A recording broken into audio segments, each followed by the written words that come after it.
بسم الله قلب وناكسن دمان مامولك كوحدة جالياشا إلمان ciyaartoyda taageerayaasha galabta halka waxaan iskugu imaanay xaflad ay soo agaasintay kooxda Elman si lamid ah waxa xafladan sponsor u ah shirkadda lagu magacaabo Dhismo ICT Solution si lamid ah taageerayaasha qayb muhiim ay ka qaateen xafladan maadaama ay u codeeyeen labada ciyaaryahan ee goolka ugu wanaagsanaa ciyaaryahankii bisha ugu wanaagsanaa kooxna ma socon karto taageer la'aan kooxda Elman waxay ka mid tahay kooxaha ugu taageerada badan ee wadanka ka dhisan intaan xafladeena u gudagalin waxaa halkaan ka hadli doona gudoomiyaha ku-xigeenka silmida maamulka ciyaartoyda qaar ka mid ah afayeenka taageerayaasha waxaan ka hormari doonaa intaan u gudagalin xafladeena furitaanka ayadaha quraanka kariimka wax walbana waxa u fiican in lagu furto ayadaha quraanka kariimka waxaan u wici doonaa jaamac oo inoo furi doona ayadaha quraanka kariimka لقد جاءكم رسول من أنفسكم عزيز عليه ما عنتم حريص عليكم بالمؤمنين الرؤوف الرحيم فإن تولوا فقل حسبي الله لا إله إلا هو عليه توكلت وهو رب العرش العظيم صدق الله العظيم هذا ما سنتهي إن جامع وينوفر أيضا القرآن الكريم كمركان حفلة دينا أي نودا فرن ugu horeen waxaan u wici doonaa markaan xogayaha kooxda kubadda cagta Elman Moha kaasoo inoogu warbixin doona xafladda waxay qusayso iyo silmida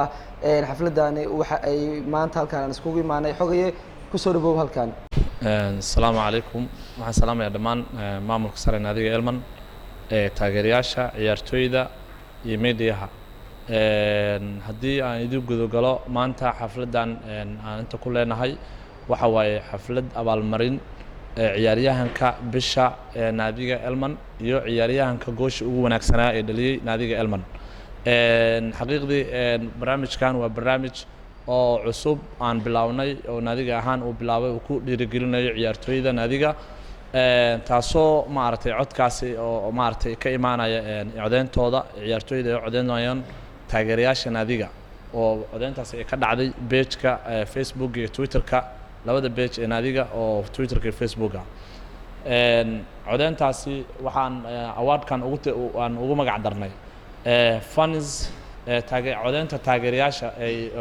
u sameeyeen ciyaartoyda oo ah halkan sida ka aragtaan fans goal and players of the month for January marka bisha Janaayo ayaan maanta ku abaalmarinaynaa labada ciyaartoy ku guuleystay dhiirigelintan way socon doontaa codeentan way socon doontaa waxaana labadan ciyaaryahan ee maanta ku guuleystay halkan ciyaaryahanka bisha iyo ciyaaryahanka maartay ugu wanaagsan goosha ugu wanaagsan ee dhaliyay Awar Said Ali Shakunda oo goosha ugu wanaagsan ee dhaliyay oo loo codeeyay ciyaartoyda taageeraha ay codeeyeen iyo ciyaaryahanka ugu fiicnaa oo Jamaal ay u codeeyeen xaqiiqdii waxa way maartay codeentan oo ka dhacday page-ka waxay tusaysaa taageeraha naadiga in maartay ay garab taagan yihiin ciyaartoyda guud ahaan ee naadiga insha Allah waxaan rajeynayaa programkan inuu sii socon doono oo ciyaartoy badan ee naadiga ka mid ay ku guuleysan doonaan sida ay ugu guuleysteen labadan ciyaaryahan waana soo dhaweynaynaa runtii awardkani waxa ka qayb qaatay ama maartay taabageliyay Dhismo ICT Group oo ah maartay company ka shaqeeyo ama maartay ka shaqeeyo howlahan maartay digital marketing-ka oo noo maartay naadiga Elman oo ciyaartoydooda ku dhiirigelinayo maartay abaalmarinta inay bixiyaan ama sponsor gareeyaan anaguna waan soo dhaweynaynaa company walba oo noocaas ah maartay nala shaqeynayo oo naadiga ka qayb qaadanaya dhiirigelinta ciyaartoyda ama taabagelinayo barnaamijyada noocan oo kala ah waxaan u mahadcelinayaa Dhismo ICT Group oo maartay barnaamijkan xaqiiqdii ah qoladii ugu horeysay oo ka qayb qaadato insha Allah waxaan ku soo koobayaa warkayga waa mahadsantii dhammaan taageerayaasha ka qayb qaatay codeenta wanaagsan ee quruxda badan iyo ciyaartoyda ka soo qayb gashay iyo maamulka ka soo qayb galay halkan dhammaan waa maartay waa u mahadcelinayaa insha Allah waxaan ku soo dhaweynayaa halkan maamulaha naadiga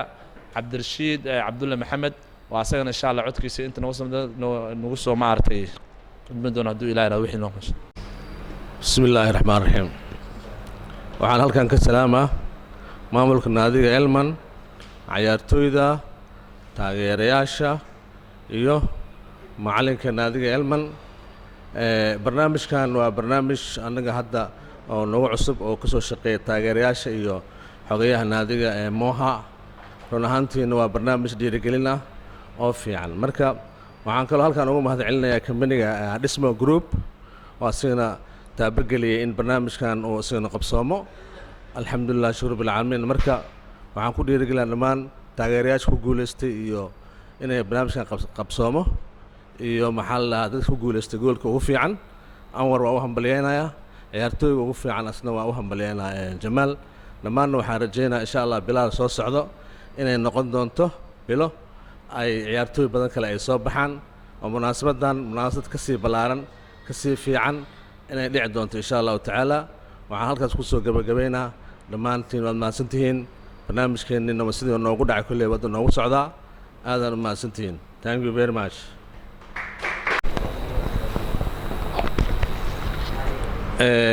waxaan halkan ku soo dhaweynaa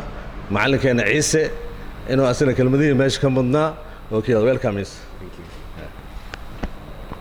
Wassalamu alaikum. It's a pleasure to be here this afternoon and seeing great men and women who are around here.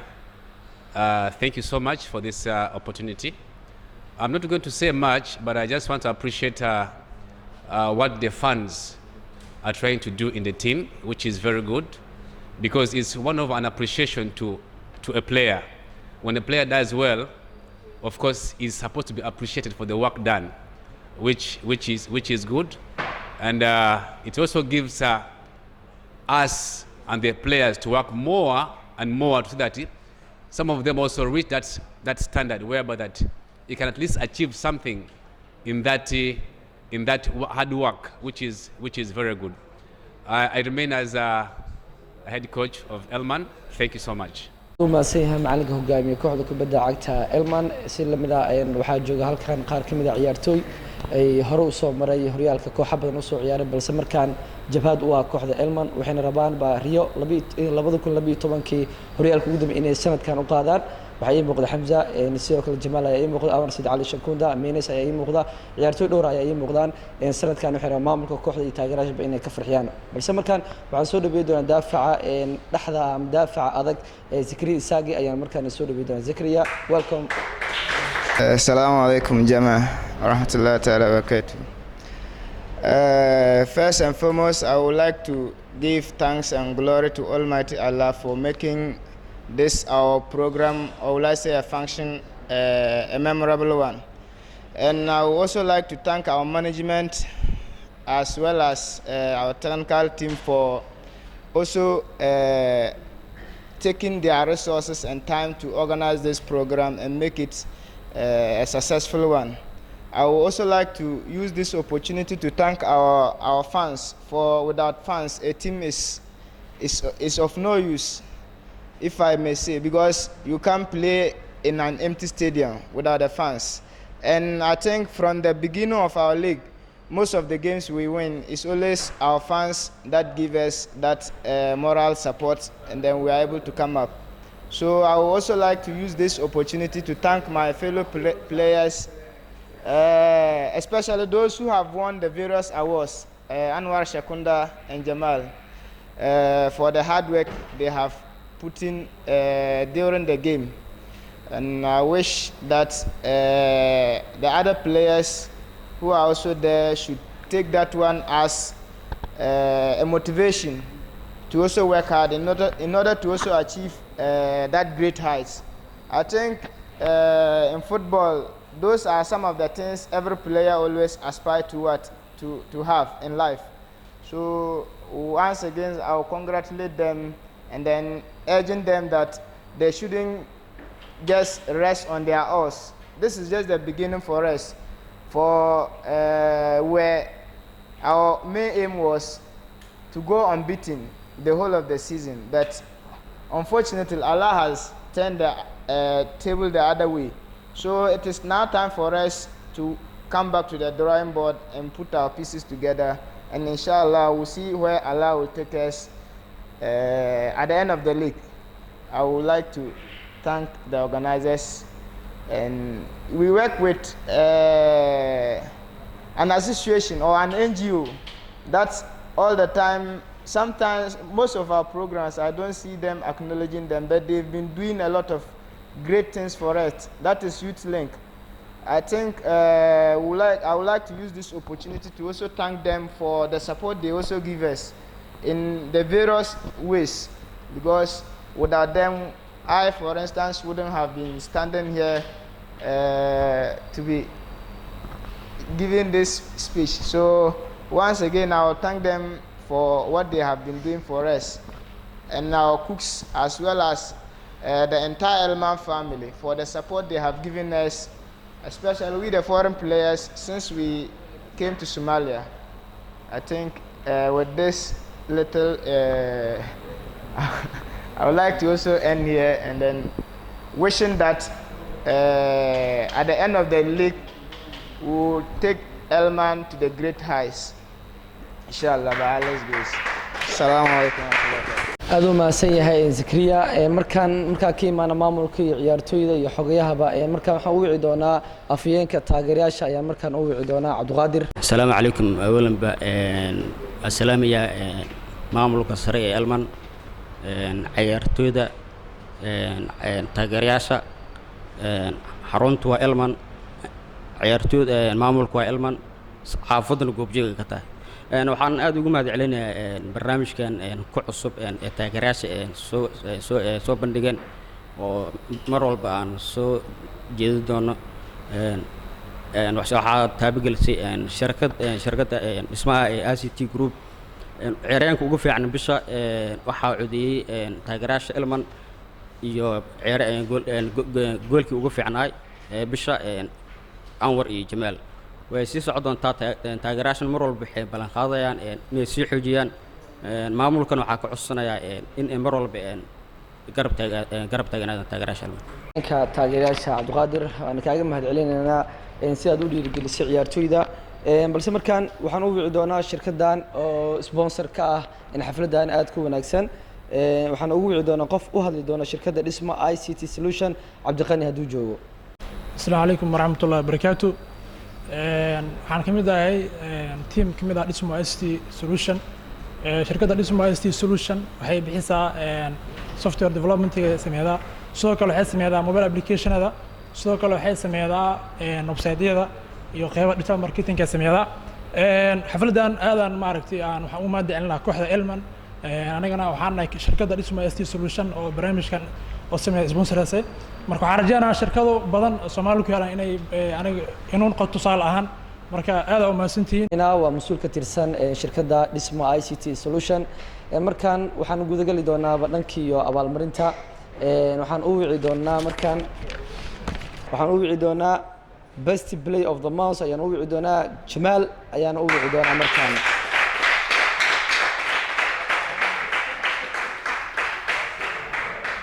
waxaana abaalmarintan bixi doonaa gudoomiye ku-xigeenka kooxda kubadda cagta Elman mudane Cabdiqaadir Carab ayaana bixi doonaa saxabka la siiyo Jamaal sanadkan wuxuu u dhaliyay kooxda goolo fara badan natiijona uu keenay kooxda taas uu ku muteystay taageerayaasha in ay u codeeyaan inkastoo ay jiraan ciyaartooy kale oo saameyn ku leh kooxda Elman balse taageerayaasha waxay u ogaateen ciyaaryahan Jamaal inay siiyaan codkooda. Jamaal kooxda Elman riyo badan ayaa u rumeey kartaa bal dadaalkaadna u sii wad maadaama laacibka bisha aad ku guuleysatay.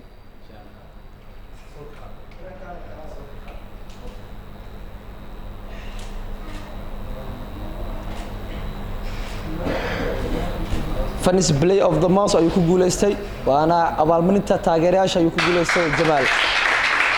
shacabka la siiyo. Jamaal bal hamri inoo soo laabo hadal ayaan ka doonaynaa maadaama dareenka inaad ka hadashid waa muhiim. Allahu barakaatu aad iyo aad oo mahad celinaa gudoomiyaasha iyo xogeyaasha iyo taageerayaasha aad iyo aad aan mahad celinaa wixii dibadda iyo laakiin ugu saaray iyo wixii inta joogan insha Allah waxaan rajaynaa ciyaarta hanta suubi insha Allah wax ka xoog badan ka suubiyo insha Allah. aad u mahadsan tahay Jamaal kaasoo ku guuleystay ciyaaryahanka bisha ee kooxda kubadda cagta Elman waxaana uu codeeyay taageerayaasha dhankiyo aaladda social media ayuu ku guuleystay ciyaaryahanka codeynta ka dhacday balse markaan waxaan u yeeri doonaa ciyaaryahankii dhaliyay goolka ugu quruxda badnaa ciyaaryahan anwar sid cali shakunda ayaana u wici doonaa markaan kaasoo ku guulaystay ciyaaryahanka goolka u fiicnaa ee inta guddoonsii doonaa mas-uul ka socda shirkadda dhisma ICT Solution mudane cabdiqani ku soo dhawow masraxa mar kale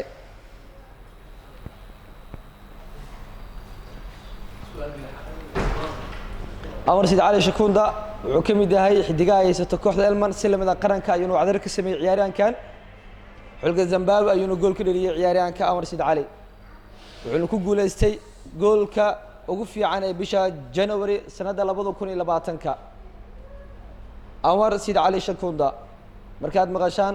waxa durbadba nagu soo dhacaya in uu xulka qaranka Soomaaliya oo meel wanaagsan gaarsiiyay salamidana uu ahaa ciyaartooydii ugu fiicneed xulka Jaya ayuuna soo maray ciyaaryahankan balse markaan jaaliyaasha ay waqti fiican ama waqti qurux badan la qaadanay anwar sid cali waa mid kamid ah ciyaartooyda ugu muhiimsan ee kooxda anwar soo dhawow bal inoogu warbixi abaalmarintan ku guuleysatay ciyaaryahanka bisha ama aan raade goolka ugu fiican ee kooxda bismillaah ilaahay maad iska leh markuu waxaan aad ugu faraxsanahay inaan ka mid ahaado kooxda elman waxaan aad ugu faraxsanahay inaan maamul aad u qurux badan aan meeshaan ku haysto waxaan aad ugu faraxsanahay macalinkeyga aad ku fiican inaan meeshaan aan ku haysto ciyaartooy aad u wanaagsan insha Allah waxaan rajeynayaa sanadkan soo socdo horyaalkan inaan keeno doono gooshan goolka qurux badan inaan ni tusto taageerayaasheeda aad baa u maasantiin taageerayaasha aad baa u maasantiin abaalmarintan oo ay ugu talgasheen insha Allah laakiin waxaan rajeynayaa goosha hadda aragteen goolka qurux badan inaan keeno doono insha Allah aad u maasan tahay anwar sid cali shakunda waan kaaga mahad celinaynaa taageerayaasha hadalka qiirada badan aad u jeedisay koox walba waxay leedahay haliyay koox walba waxay leedahay laacib hore u soo maray haddii Manchester United ay ciyaartooy haliyay ay leedahay oo elmanna waxay leedahay haliyay badan oo imanka kubadda cagta ay ka fariistay waxa maanta halkaan sharaf inoo ah inuu nala joogo ciyaaryahankii hore kooxda kubadda cagta elman Masar Baruud ayaa nala jooga waxaan ka codsan lahaa Baruud inuu halkaan yimaado ciyaartooyda imanka elman oo la dardaarmo maadaama waqti fiican uu la soo qaatay kooxda jaaliyaasha elman Baruud soo dhawow shacabka la siiyo maamulka elman ciyaartooyda iyo macallimiinta kulli waa salaama aniga maanta farxad weyn ay tahay in anaga hore uma arkin fursad noocaane waa dheeleen taageero waa lahayn laakiin ciyaartooyda waxaan u sheegaa taageerinay jecel maamulnay jecel anaga nala macabneen nacib ma jirin waa nala jecelahay laakiin maanta waxa ku soo kordhay taageerinay jecel waxa maanta muteysateena taageeraha waxay bixiyeen waa maamul ma bixinin taageeraha bixiyay marka ciyaartooy walba aniga waxaan u sheegaa labadaas nin maanta macnaa waxay muteysteen waay idinkana waa muteysateen shaqadaas hadda idinka aad la qaban lahayn iyaga magacaas maanta ay leeyihiin ma lahaan lahayn nin walba meesha fadhiyo waxaan dhahaa maalinay kugu imaanay maalintii kugu imaado aan muteysatid in wax lagu siiyo maalintaas kaalintaada qaado waa u hambalyeena anwar iyo jamaal waa ani ciyaaraha ma imaan jirin laakiin labada ciyaar ugu dambeysay hadda waa imaaday ay banooni dheelosiin xaqiiqda markii laga hadlo football dheelosiin banooni aad u wanaagsan dheelosiin waa taasna waxa dareemi karo qofka meeshaas imaada ayaa sheegi kara wax walbana macalinkaas sabab u ah macalinku waa macalin aad u fiican oo nasiib leh idinkana waxaan iga baryaa inaad la shaqaysiin macalinka ciyaartooyna waxaa ogaatiin markay wada jir ay yihiin wax badan qaban karaan haddii ma aragtay nin la dheelsiiyo kan kale la fadhiisiyo xoogaa in seem la ahaado oo ma aragtay together xoogaa taasna way wanaagsan tahay laakiin ana haddii la dheelsiiyo saaxiibkii tarabuunka la saar kii tarabuunka wuxuu ku maqan yahay ninka dheelaya anaa ka fiican oo dhaa haddaa ka fiican tahay kor ma aadi lahayn ma fahmino nin walba oo fadhiyo ninka kale waxa uu ogolaado maanta hadduu anwar garoonkaas ku jiro aniga Baruud waxaan dhahaa anwar waa fiican yahay aniga inuu garoonka asaga ku jiro wuu ku fiican yahay dhahaa Xamza haddii maanta fursad oo helo garoonka oo imaado inuu dhaho aniga wili aan still waa yarahay bri aan waxaan sameeynaa inuu dhaho qof walba fursadiisa ka faa'iideysto anigana waxaan ilaahay hore u socdo waa socotiin hore u socda marka midda kale aan raacinaan waxay tahay nimayo fursad ay haysatiin fursadda ay haysatiin aan sheegaa in horyaalkan wuu furan yahay hadda maanta koox la dhihi karto way qaaday ma jirto idinka hays dhihina dhibco goolala kuwa diin program noocaas ku xiran still shaqaani dhiman wallahi shaqaani dhiman shaqada ni dhimana waxay tahay horyaalkan haddii aan maanta qaadin wallahi I believe waa anaga dhan faa'iido noo tahay dad waxaa jiro kushku ku jiro elman taageero oo maaragtay hore ugu soo dheeli jiray guushana macnaa wax badan ay isku keentaa dad badanaa soo baxaya isku day dadka qarsoon inaa banaanka ay keentiin horyaalkan beenni ma sheegay meel oo niga jira mala wallahi meel niga ma jiro kooxaha hadda ugu tunka weyn waa aragteen wallahi banooni ma dheelooyin maanta idinkaan ii hortaagana warkaan uma dhahaya wax badanaa hadlaa aan hadda meeshan soo istaagay laakiin hadalku waa iska soo kooba ma fahanteen marka waxaan idhihi lahay nima yahow fursada haysatiin fursaddiina ka faa'iidaysta wallahi maanta horta naadiga Elman inaan kala lahayn idinka waa dareysantiin ninka shalay u dheelay ninka maanta imaada same waay taas ogaada ninka shalay u dheelay ninka maanta u dheelay same waay naadigan waa isla wada leenahay nima yahow noo qurxiya bahasha noo qurxiya horyaalka noo camira ilaahay garabkiina ha galo marka waa guulan ilaa wax kale aan sheeg ma aragti ma laha aad waa mahadsan tahay baaruud markaana xafladdiina ayaana soo gabagabay doonaa waxay inoo soo xiri doonaa markaan gudoomiye ku-xigeenka kooxda kubadda cagta Elman Cabdiqaadir ayaa inoo soo xiri doona xafladdeena asalaamu calaykum waraxmatullaahi wabarakaatu dhammaan waa salaama maamulka ciyaartooyda taageerayaasha iyo inta soo qaban qaabisa xafladdan abaalmaradii waa bixinay labada ciyaaryahan oo abaalmarinada qaatay sida Anwar iyo Jamaalna oo aan balyanayna xafladdeena insha Allah waa noo soo xiran tahay asalaamu calaykum waraxmatullaahi wabarakaatu